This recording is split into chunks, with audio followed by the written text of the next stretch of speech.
여러분 반갑습니다. 네, 우리 보험법, 운송법 시간입니다. 자, 오늘은 10주차 수업이 되겠고요. 네. 우리 9주차 수업에 우리 책임 이제 보험에 대해서 좀 하다가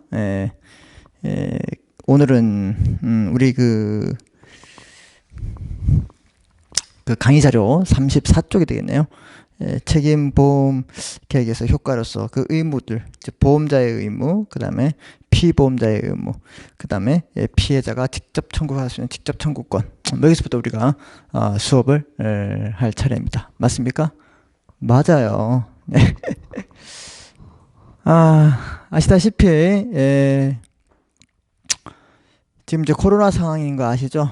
네, 상황인 거 아시고 제가 여러분에게 전부 다 개인적인 의사를 다 물어봤습니다. 문자로. 그래서 우리가 이제 20명부터는 이제 대면 수업을 하기 위해서는 이제 전원이 우리가 어떻게 해요? 찬성을 해야 돼요. 단 한 분이라도 반대를 하면 대면 수업을 할 수 없다고 그렇게 제가 말씀드렸죠.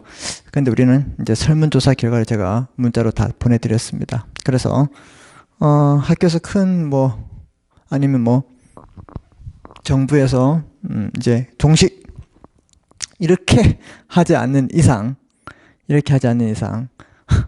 이번 학기는 온라인으로 계속 가야 되지 않을까 하는 생각을 하고 있습니다. 그래서 저도 어차피 이제 그런 마음을 가지고 이제 수업을 이제 하고 있고요.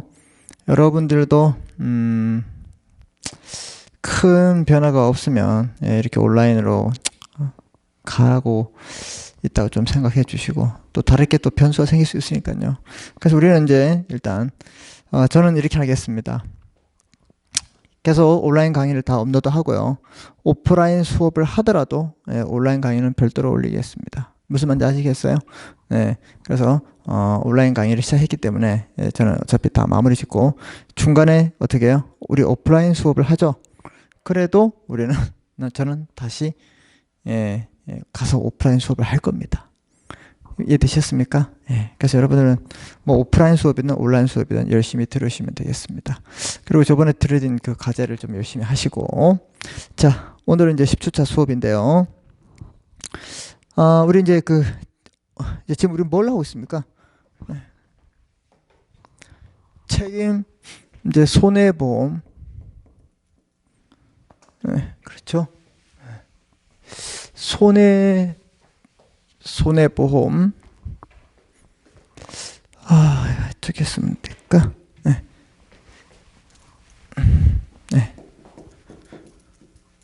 손해보험 이제 강론에 대해서 이제 우리가 어떤 여러 가지 배웠죠?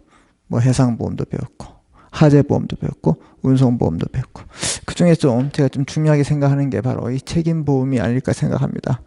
이 책임보험은 불법행위와 관련되어 있어요. 그렇죠? 복습하셨죠, 여러분? 그래서 제3자가 한 행위에 대해서 보험자가 대신 어떻게 해요? 보상해 주기 때문에 불법행위와 관련되어 있다. 자, 그래서 우리 이제 34페이지에 오시면, 여러분 34쪽에 오시면 책임보험 계약의 효과로서 우리 이제 강의 교재를 보면서 수업을 하겠습니다. 이제 보험자의 의무가 있고 피보험자의 의무가 있을 겁니다. 그렇죠? 당연히 효과로서 보험자가 해야 할 의무, 그 다음 피보험자의 의무가 나올 겁니다. 그래서 우리 이것들을 이제 공부하도록 하겠습니다. 자, 먼저 보험자의 의무를 보시면, 우리 의무를 보세요. 기억 보세요. 손해보상 의무. 보험자는 보험기간 중에 일어난 사고에 대해서 제3자에 대한 배상 책임을 진 경우 이를 보상할 의무가 있다고 우리 제719조에서 말하고 있습니다. 이해되셨어요, 여러분? 그래서 719조에서 이 보험자가 보험기간 중에 생긴 사고에 대해서 제3자에게 어떻게 해요? 배상 책임을 지라. 그러면 뭐예요? 보험자가 손해배상 의무를 부담한다. 이렇게 기억하시면 되고, 자, 보험자의 책임 범위는 피보험자가 제3자에 대해서 변제 또는 승인, 화해 또는 재판으로 인해서 확정된 채무 외에 피보험자가 지출한 방어비용이나, 그렇죠, 방어비용이 있겠죠. 예. 그 다음 담보 제공 또는 공탁 비용까지도 다 포함시킨다. 이런 범위도 포함시킨다는 걸 여러분 알아두시고, 자, 그 다음 보험자는요, 보험사고 발생의 통지를 받고 지급할 보험 금액을 정한 날로부터 밀수침다 10일 이내. 뭐 이런 숫자들은 여러분 좀 어떻게 좀 귀찮지만 좀 알아두십시오. 10일 내에 보험 금액을 지불해야 하나, 책임보험에서는 피보험자의 채무 확정의 통지를 받은 날로부터 10일 내에 보험 지급을 한 것이 원칙이라고 우리 723조에 나와 있습니다. 그래서 손해 그 배상을 해야 된다. 그다음에 범위는 어디 되느냐. 뭐 이런 것들 우리가 좀 알아둘 필요 있고. 자, 또한 보험자의 손해보상 의무의 이행에 상대방은 피해자 보호라는 책임보험의 특성상 중대한 제한이 있는데, 이는 피해자가 직접 청구권으로서 피보험자와, 그렇죠, 피보험자와 피해자 사이에 손해배상 책임이 확정되면 피해자는 피보험자에 대해서 손해배상 청구권과 함께 보험자에 대한 직접 청구권을 가지게 된다. 그래서 직접 이제 어떻게 해요? 보험자에게 청구할 수 있는 것들, 이런 것들을 이제 보험자가, 그럼 뭐 저게 보험자는 배상을 해줘야 되겠죠. 이런 것들은 전부 다 보험자의 의무고. 자, 그럼 뭐야? 보상 의무가 있고, 그 다음에 방어 의무가 있다 이 말입니다. 보상 의무, 당연히 뭐 보상 의무가 있고 방어 의무가 있겠죠. 뭐 이런 것들은 뭐 여러분 상식선에서 생각하시면 되는 거예요. 자, 피해자가 보험자에 대해서 직접 보상 청구를 할 수 있다고 하는 규정상 보험자의 방어 의무는 명확하다 이 말입니다. 그래서 이러한 방어 의무에 소용되는 비용을 방어 비용이라고 하겠죠. 그래서 방어 의무도 있고, 그 다음에 보상 의무도 있다. 자, 그 다음에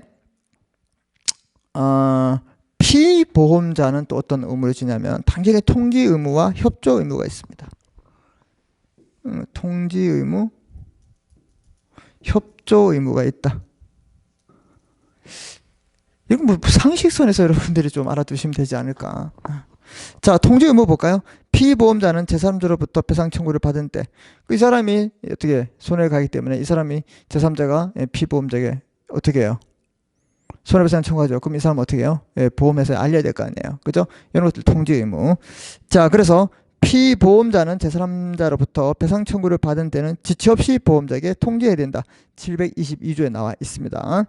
자, 만약 피보험자가 이를 통지를 게을리했다. 손해가 증가되는 경우에 빨리 했으면 이만큼의 손해가 있는데 이걸 통지를 안 해서 그 사이에 손해가 더 늘어났다 이 말입니다. 그 증가된 부분이 있겠죠? 이해되셨어요? 무슨 말인지? 자, 그렇게 증가된 경우에는 보험자는 그 증가된 손해를 보상할 책임이 있을까 없을까? 당연히 없겠죠. 상식입니다. 상식 여러분.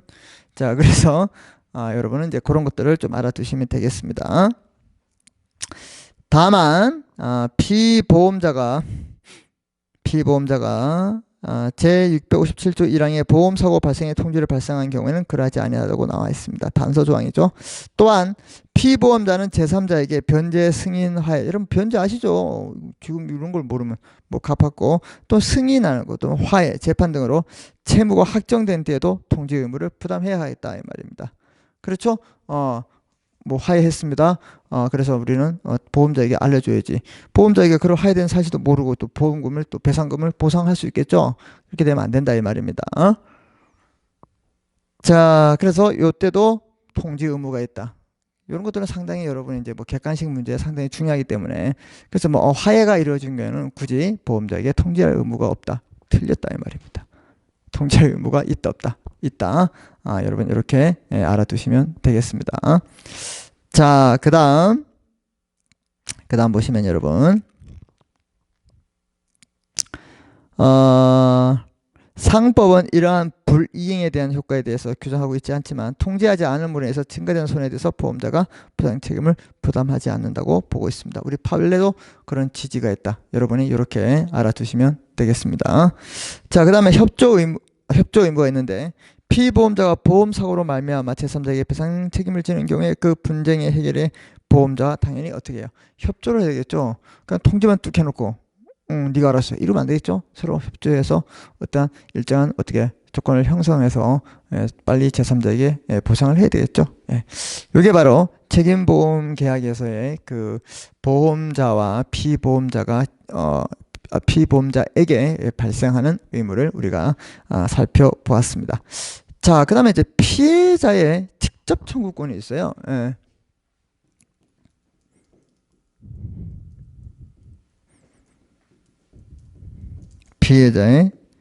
피해자가 직접 청구권을 직접 청구한다 이 말이죠. 자, 이럴 때 보시면 책임보험과 피해자 보호가 있는데 책임보험의 효용이 피보험자의 보호 외에 뭐가 있냐? 피보험자의 배상 자력을 확보함에 의해서 피해자를 보호하고자 하는, 이 사람이 뭐 자력이 없으면 어떡합니까? 피보험자가. 그렇게 해서 이 보호하고자 하는 취지가 있고요. 피해자는 피보험자가 가한 손해에 대해서 보험 금액의 범위 내에서 보험자에게 직접 보상을 청구할 수 있다. 다이렉트로. 알겠습니까? 직접. 얘 보니까 시원찮아요. 이런 뭐 표현을 쓰면 안 되지만, 자력을 보상을 할 수 있는 상한 능력이 없다. 이럴 때는 어때요? 그 부분에 대해서 직접 보험자에게 청구할 수 있다 이 말이죠. 자, 그래서 이 직접 청구권에 갖는 의의가 뭔지 우리 한번 살펴보면요. 원칙적으로 보험자와 보험계약자 사이의 보험계약이기 때문에 피해자인 제3자는 보험자에 대해서 아무런 권리가 없다 이 말입니다. 그렇죠? 여러분 복습하고 계시죠? 여러분 이거 보세요. A라는 보험자가 있어요. 그래서 B라는 피보험자가 있죠. 이 사람들이 당사자입니다. 계약을 했어요. 그래서 이 사람이 이 사람에게 어떻게 해요? 불법 행위를 했다. 이 사람이 피해자예요. 그럼 이 사람에게 손해배상 청구를 발생하지만 이 청구권을 어떻게 해요? 책임지는 범위 내에서 이 사람에게 직접 청구할 수 있다 이 말입니다. 이런 경우가 바로 피해자의 직접 청구권이다. 이해되셨나요, 여러분? 네. 자, 그래서 이런 의의를 살펴보면 이분하고 이분은 무슨 관계가 있어요? 아무런 관계 없어요. 그런데 이렇게 청구할 수 있다는 게 좀 특이하지 않나? 이런 뜻이다 이 말입니다. 이해되셨죠? 개념을? 자, 제가 요즘 후후 불고 있습니다. 또 마이크가 또. 자, 그래서 여러분이 이제 보시면, 그러나 책임보험은 피해자의 제3자에 대한 책임보험 피보험자의 제3자에 대한 배상 책임으로 인한 손해의 보상을 목적하는 것이기 때문에 그 한도 내에서 미치칩니다. 그 한도 내에서 책임에 질 수 있는 그 보상의 범위 내에서 제3자와 관련을 가지게 되기 때문에, 또한 피해자를 보호하기 위해서 제3자가 보험자의 오타나면 웃으려 했죠. 대하여, 대지여, 이게 뭔 말입니까? 대하여 직접 보상을 청구할 수 있는 제3자의 보험금 직접 청구권을 인정하고 있다 이 말입니다. 알겠습니까? 네, 이게 특징이에요. 그럼 이게 직접 청구할 수 있는 그 근거, 법적 성질이 뭐냐에 대해서 여러 가지 학설이 있는데, 보험금을 청구할 수 있기 때문에 보험금 청구설이다. 보시면 보험자는 보험계약에 의해서 책임을 부담하는 것이기 때문에 이에 기초한 피해자의 직접 청구권을, 여러분 잘 따라오고 계시죠? 그 계약에 미치칩니다. 그 계약의 내용에 의해서 제약을 받는 보상금 청구권이라는 것을 우리가 보상금 청구권이라고 이해하는 게 바로 이런 입장이고요. 아니다. 뭐냐? 이건 손해배상 청구다. 이렇게 보는 입장이 있다 이 말입니다. 자, 그래서 먼저 이제 손해배상 청구권은 우리 35페이지에 오시면 직접 청구권의 법적 성질을 보험자가 피보험자의 피해자에 대한 손해배상 책임을 병존적으로 인수한 것으로 손해배상 청구권을 본다. 병존적이란 말은 얘는 당연히 얘에게 피해를 보상해야 되고 또 얘도 보상해야 되기 때문에 이것은 얘가 갖는 그 피해 보상금을 얘도 동시에 병존하게 갈 수 있다. 그 얘가 변절하면 끝나는 거다 이 말이죠. 이해됐습니까? 그래서 병존한다. 이게 바로 손해배상 청구권의 뭐 견해다. 자, 이렇게 보시면 되고, 그러면 직접 청구권의 한도와 협조 의무가 나오는데요. 피해자가 보험자에게 직접 보험금을 청구하기 위해서는 보험 기간 중 피보험자가 책임을 질 사고로 손해를 입어야 한다. 당연히 그 사고에 의해서 손해를 입어야지만 보험자가 보상을 하는 겁니다. 자, 그 다음에 나아가 청구 가능한 보험 금액의 한도는 보험 금액의 한도에서 직접 청구를 행사할 수 있다. 그럼 한도가 얼마냐 이 말이죠. 그 한도라니까 뭐 카드의 한도 이렇게 되겠네요. 그게 아니고 그 손해배상의 범위 그런 것들을 말하고 있죠.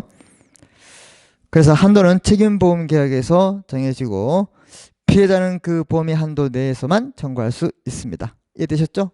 다음 보험자는 피해자로부터 직접 청구권을 받은 경우에 지체 없이 피보험자에게 통지해야 되겠죠.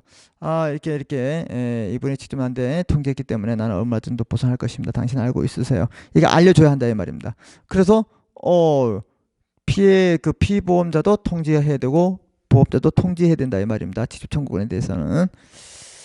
자, 그래서 피보험자도 자신의 책임 있는 사유로 손해를 입은 피해자에게 보험자에게 손해보상 청구한 경우 보험자의 요구했을 때 필요한 서류, 증거 제출, 증언, 그다음에 증인의 출석에 협조해야 된다. 그래서 이 사람이 만약에 뭐 재판에 걸렸을 때 이 사람이 출석해가지고 갑자기 피해자 편을 든다. 그럼 웃기는 거죠. 일단은 뭐예요? 보험자에게 협조할 의무가 당연히 있겠죠.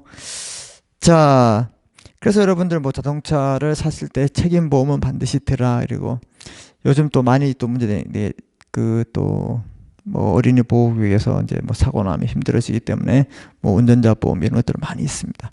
반드시 책임보험은 들어야 한다 이 말이죠. 자, 그다음에 직접 청구권에 대항한 보험자의 항변권. 항변권이란 말은 무슨 말이에요? 정당한 사유에 의해서 어떻게 배척할 수 있는 건 아니죠. 예, 나 못 주겠다. 근데 이유가 정확해야 된다 이 말이죠. 그래서 항변권. 자, 5번 직접 청구권에 대항한 보험자의 항변권. 자, 피해자의 직접 청구권은 법 규정에 의해서 인정되는 권리지만 아까 봤잖아요. 조문에 있었다고. 근데 보험자와 피보험자 사이의 보험 계약에 기초하고 있다. 그렇죠? 보험자와 피보험자 사이의 그 보험 계약, 책임 보험 계약에 기초하고 있죠. 상대방은 제3자이기 때문에 상대방이 누구냐? 바로 이거 피해자. 예. 기초하기 때문에. 자, 그래서 따라서 보험자는 자, 우리 이제 중간에 하고 있으면 잘 따라오십시오, 여러분. 강의 교재를. 따라서 보험자는 보험계약자 또는 피보험자에 대한 보험계약자 또는 피보험자에 대한 보험계약상에 항변할 수 있는 사유로 피해자에게 대항할 수 있다. 즉 뭐냐? 우리 여러분 민법을 공부하시면 우리 보증 채무가 있잖아요. 연대보증했을 때 최고검사의 항변권 뭐 이런 것들도 있는데, 자, 얘가 얘에게 항변할 수 있는 경우를 가지고 네가 조심을 했었으면 사고 안 났잖아. 이런 것들을 어떻게 해요? 정확한 증거에 의해서 항변할 수 있으면 이 보험자도 얘에게 항변할 수 있다 이 말입니다. 알겠습니까? 당연한 말씀이죠. 자, 그래서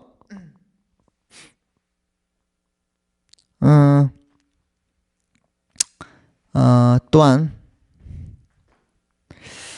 항변으로서 피해자에게 항변하시고, 따라서 면책사유, 우리 뭐 일반적 면책사유, 특수한 면책사유가 있잖아요. 보험자에게 면책사유 되는 거. 이렇게 면책사유에 해당하는 경우나 고지의무 위반 등의 경우 보험자는 당연히 보험금 지급을 거절할 수 있다. 왜? 중대한 사유가 되기 때문에. 알겠습니까? 자, 그 다음에 또한 보험자는 피보험자가 가지는 항변으로 피해자에게 대항할 수 있겠죠. 당연하죠. 자, 이것은 피해자가 피보험자에게 대해서 가지는 손해배상 청구권을 전제해서 보험금액의 한도 내에서 보험자가 책임을 부담하는 것이기 때문에 보험자는 피보험자가 피해자가 가지는 항변으로 당연히 항변할 수 있다는 그 근거가 된다 이 말입니다. 이해되셨습니까? 제가 아까 설명드렸던 거 보시면 되고. 자, 그 다음에 직접 청구권과 피보험자의 보험금 청구권에 어떠한 관계가 있냐, 요거를 한번 살펴보도록 하겠습니다. 자, 피해자가 직접 청구권을 피해자 보호를 위한 것입니다. 피해자 직접 청구권은 누구를 보호한다? 당연히 피해자를 보호하겠죠. 자, 그래서 보험자는 피보험자가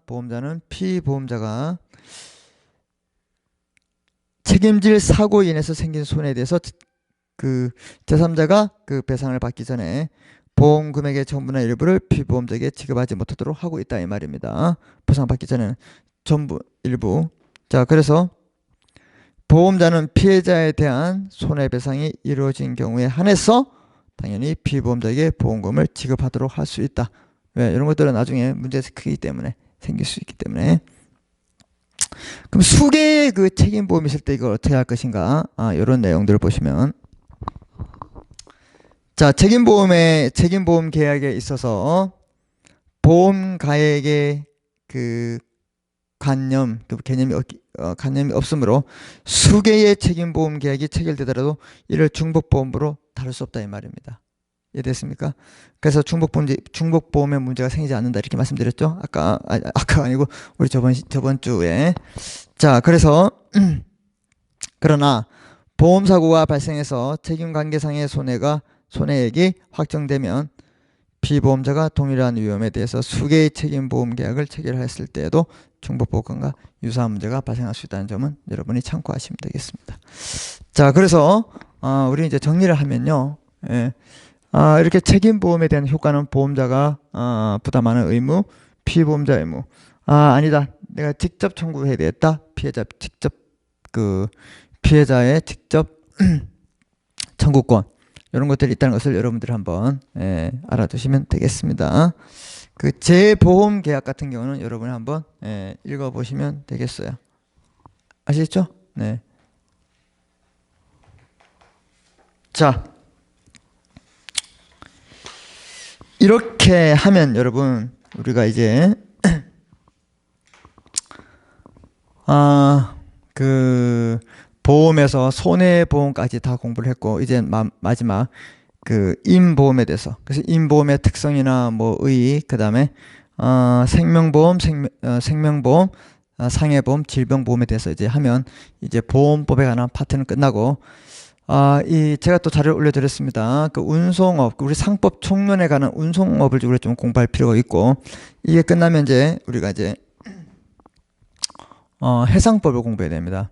그래서 해상법은 제가 자료를 PDF로 올려드렸는데, 그 자료는 우리가 수업을 해야 할, 좀 정리를 좀 해서 올려야 되는데, 어차피 우리가 수업할 그 교재이기 때문에 제가 이제 PDF를 올려드려서 여러분 그 다운받고, 그걸로 그냥 제가 강의하도록 하겠습니다. 그래서 여러분들은 올려진 수업으로 이제 들으시면 되고, 그래서 자료가 좀 다 올라갔습니다, 여러분. 그래서 그걸로 이제 받고, 정리 이렇게 워드를 제가 타이핑해서 올려야 되는데, 어차피 같은 내용이기 때문에 제가 올렸습니다. 그렇게 해서 여러분 알고 계시고. 그래서 우리는 이제 보험법의 서론적 이야기, 그 다음에 보험계약, 손해보험, 임보험, 이제 마지막에 임보험을 배우고, 나중에 이제 운송법을 들어가겠습니다. 우리 그 커리큘럼이 이제 보험해상법 이러면 제가 운송법을 하지 않는데, 이렇게 보험법, 운송법이라 해서 이 해상에 관한 내용들 중에서도 우리 총론에 있는 운송에 관한 내용을 좀 좀 언급을 해야 될 것 같아가지고, 그것도 잠깐 우리가 수업을 할 겁니다. 아셨죠? 네. 지금 아침이라서 그런지 제가 목소리가 좀 잠기는데, 여러분들 좀 이해를 하시고, 아셨습니까? 네. 어떻게 목소리가 더 이상한가요?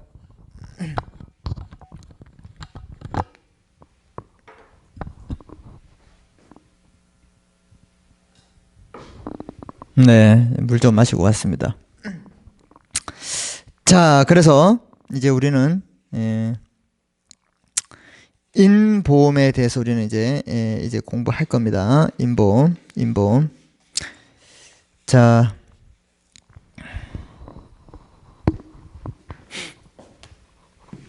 인보험은 이제 손해보험, 이제 끝났고, 인보험. 인보험은 또 우리도 중요한 생명과 우리 신체 상해, 그럼 질병에 관한 내용들을 다룹니다. 자, 그래서 우리는 이제 손해보험, 인보험. 그 인보험은 간단하죠. 그래서 인보험에 의의가 있고 손해보험과 다른 특성이 있겠죠. 그럼 이게 뭐야? 생명보험. 다쳤을 때 상해보험. 그 다음 질병보험. 새로 들어왔죠. 여기에 대해서 우리가 이제 공부를 해보도록 하겠습니다. 아셨죠, 여러분? 네, 이런 내용. 자, 우리는 36페이지를 보시면 되겠습니다. 자, 그 인보험의 의의가 나오는데 인보험 계약이란 뭐냐 이렇게 나와 있어요. 자, 보험자가, 그래서 여기서 우리 공부할 때는 좀 그 손해보험과의 차이점이 있죠. 이런 것들을 중점해서 우리가 공부를 하는 게 키포인트가 된다. 다시 한번 말하겠습니다. 인보험은 손해보험과의 차별화된 그런 내용들이 키포인트가 되기 때문에 그런 내용들을 반드시 여러분들이 확인해 주셨으면 감사하겠습니다. 아셨죠, 여러분? 네. 자, 그래서 이제 통칙 보세요. 인보험의 의의가 나오죠. 인보험 계약이란 뭐냐? 보험자가 피보험자의 동그라미 칩니다. 생명이나 신체, 생명 또는 신체에 대해서 보험사고가 발생할 경우에 보험계약으로 정한 바에 따라서 보험금이나 그 밖의 급여를 지급할 것을 약정합니다. 그게도 이제 계약이기 때문에 약정하죠. 보험계약자가 이에 대해서 보험료 지급할 것을 약정함으로써 보험계약이 성립한다. 그 약정, 얘도 바로 낙성계약이다. 불효식계약이다. 알겠습니까? 자, 그래서 638조, 727조에 나와 있어요. 이러한 인보험의 경우는 당사자 간의 약정에 따라 분할하여 지급할 수 있다는 게 좀 특징이 되겠습니다. 그래서 뭐 생명이나 신체의 사고를 대비해서 내가 보험금을 내고, 그리고 뭐 다쳤을 때는 보험료를 받고, 뭐 이런 계약이다 이 말이죠. 다 아는 거잖아요, 그죠? 자, 그 다음에 특성을 보세요. 보험의 목적이 뭐야? 그러면 이렇게 봤을 때 사람, 즉 피보험자죠. 기체가 되죠. 피보험자의 생명이나 신체. 손해보험의 목적은 피보험자의 물건, 기타 뭐였어요? 재산이었는데 다르죠. 이런 것들의 차이점이죠. 손해보험은 뭐였다고요? 피보험자의 물건 또는 재산, 요것들이 있어요. 얘는 뭐예요? 생명, 신체. 이런 것들이 전부 다 뭐예요? 보험의 목적이 된다는 걸 알고 계시죠? 알고 계시잖아요, 여러분. 알고 계시죠? 자, 그 다음에 보험사고 보세요. 사람, 피보험자의 생명 또는 신체가 난 사고지만 보험사고는 피보험자의 물건이나 재산에 관한 사고다. 당연한 거죠. 이렇게 개념 딱 잡으시고, 보험 금액은 뭐냐? 인보험에서는 정액보험과 부정액보험이 있어요. 액이 정해지고 부정액. 자, 그런데 손해보험은 언제나 부정액이다. 손해보험은 왜 재산이 증가할 수 있고 줄어들 수 있잖아요. 그죠? 무슨 말인지 이해되셨죠? 자, 그 다음 인보험 중에서 생명보험은 원칙적으로 정액보험이에요. 자, 예외적으로 보험금이 재산의 운영의 성과에 따라서 변동하는 변액보험도 있다. 그래서 뭐야? 우리가 그 인보험을 들면서 생명 신체에 관한 거 보면서 펀드에 변액으로 우리가 들어서 보험료 가지고 그냥 계속 묵혀두기 그렇잖아요. 그래서 이걸 어떻게 굴려 펀드를 해서 우리가 한번 공격적으로 나와보자. 이런 것들이 있죠. 다 이게 바로 뭐냐? 이런 변액보험입니다. 그러나 인보험 중에서 상해보험이나 질병보험은 부정액보험 형식으로 체결되는 경우가 많다 이 말입니다. 그죠? 이런 것들은 여러분 좀 알아두실 필요가 있다 이 말이죠. 자, 그 다음에 피보험 이익이라는 개념가 나와요. 이게 중요합니다. 인보험에서 피보험 이익의 개념을 인정할 것인가에 대해서 이를 부정하는 견해가 많다. 피보험 이익, 우리 말씀드렸죠? 너의 생명이 얼마짜리냐? 이거 문제가 있다 이 말입니다. 저 건물이 재산적 가치를 평가했을 때 얼마 되나? 이건 이해되지만 사람을 평가했을 때 네가 다치면 얼마일까? 이런 거 얼마나 기분 나빠요, 여러분. 왜? 인간은 존엄하고 최고의 인격체 아닙니까? 그죠? 그런데 너 얼마일까? 이런 게 나오면 돼요, 안 돼요? 안 되죠. 그래서 인보험에서 피보험 이익을 인정할 것인가? 다 부정하겠죠. 긍정하는 소수 견해 있으면 소수설이다. 자, 그래서 인보험의 경우 사람의 생명 신체가 하는 것이기 때문에 금전으로 평가할 수 없기 때문에 인보험에서 피보험 이익 및 보험 가액이란 있을 수 없다 이 말입니다. 이해됐습니까? 자, 이런 것들은 어디에 나온다? 손해보험에 나오는 내용들이다. 이렇게 여러분들이 이렇게 개념을 딱 머릿속에 넣으시면 되겠습니다. 자, 그 다음에 인보험증권이 나오죠. 보험증권. 인보험에는 우리 계속 봤죠. 우리 그 손해보험 강론에서 666조에 몇 가지 적을 거 있고 그것 이외에 더 적을 것들이 좀 있으면 추가되고 그랬죠. 보험마다 특성상. 그런데 여기에도 인보험증권에도 그 외에도 보험계약의 종류, 피보험자 뭐 주소 등등등 블라블라블라블라 적겠죠. 적는다. 이 정도까지 여러분이 그냥 알고 계시면 됩니다. 자, 여기에는 이제 보험자 대위가 당연히 금지됩니다. 여러분 보험자 대위가 뭐였어요? 이런 손해보험에서 우리가 뭘 배웠죠? 보험자 대위를 배웠어요. 보험자가 당연히 누구의 피보험자나 보험계약자의 지위를 갖는 거죠. 그래서 우리 뭐가 있었습니까? 잔존물. 여러분 다 기억하시죠? 잔존물, 목적물 대위. 그 다음 제3자, 다른 말로 청구권 대위. 이건 손해보험에 되지 인보험에는 이런 것들이 절대로 없다 이 말입니다. 이런 게 있으면 안 되겠죠. 그래서 얘는 또 뭐와 비교하려 했어요? 보험 위부와 저번 시간에 배웠죠? 비교하라. 전손과 같이 받을 경우에 전손처럼 행동한다. 이런 것들을 여러분 꼭 기억하시라고요. 자, 그래서 인보험에 있어서 보험의 목적의 멸실이란 있을 수 없기 때문에 보험의 목적이 어떻게 사람의 생명 신체가 멸실 이건 그래요. 보험의 목적의 멸실이란 있을 수 없어요. 재산이나 이런 것들은 물건은 없을 수 있죠.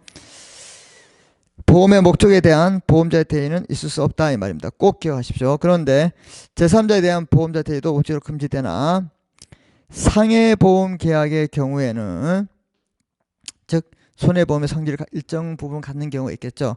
이럴 때 예외적으로 보험자와 보험계약자 사이에 다른 약정이 있을 때는 어떻게 해요? 피홍자가 아니라 피보험자입니다. 알겠죠? 피보험자의 이익을 해치지 않는 범위 내에서 행사할 수 있다. 이건 단서 아주 예외적인 거예요. 원칙적으로는 안 되고 예외적으로 인정된다. 이렇게 여러분이 기억하시면 되겠습니다. 아시죠 여러분? 잘 따라오고 계시죠? 네, 좋아요. 이게 바로 이거 우리 의 특성에 대해서 우리가 알아둘 내용들이다. 자, 그 다음에 이제 여러분들이 이제 생명보험 계약으로 이제 들어가겠습니다. 생명보험 계약에 이제 가면 우리 37페이지가 나와 있는데요. 이런 생명보험 계약의 의의가 뭐냐 한번 우리 살펴볼 필요가 당연히 있겠죠. 그래서 보험자는 피보험자의 사망, 생존에 관한 보험사고가 발생한 경우에 약정한 보험금을 지급하기로 하는 경우에 지급하기로 하는 인보험 계약을 말하고 있다. 우리 730조에 이렇게 나와 있습니다. 그러한 생명보험 계약은 저축적 기능과 보장적 기능을 함께 가지고 있다. 뭐 이런 내용들 당연하죠. 종류에는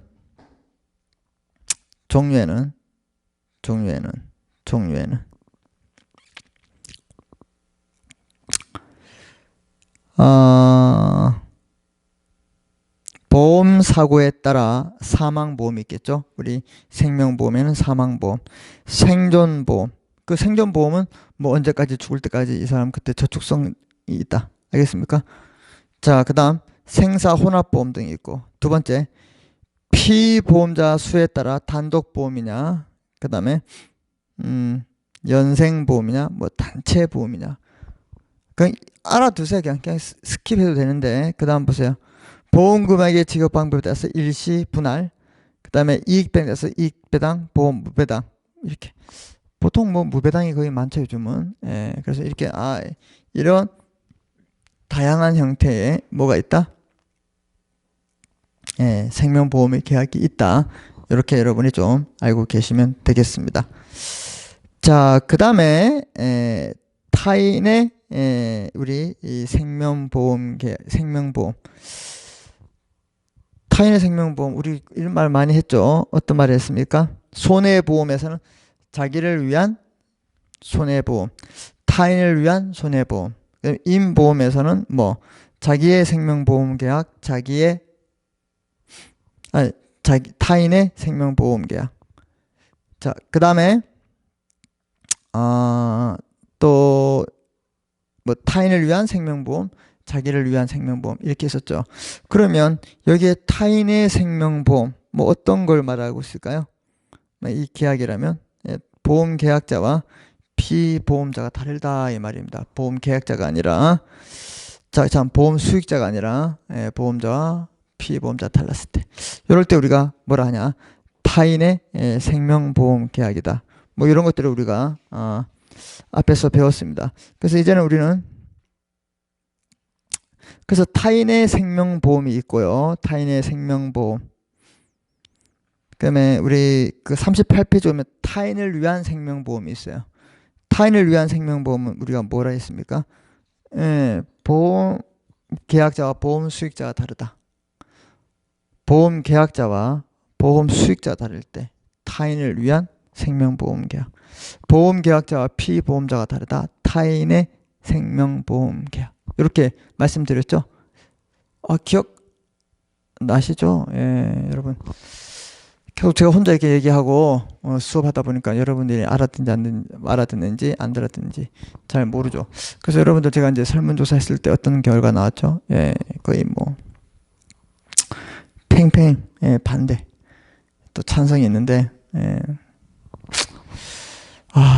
그래요. 저는 여러분들이 만장일치했으면 빨리 달려가려고 했는데 아직까지는 또 시기상조를 하기 때문에 이렇게 계속 열심히 찍고 있습니다.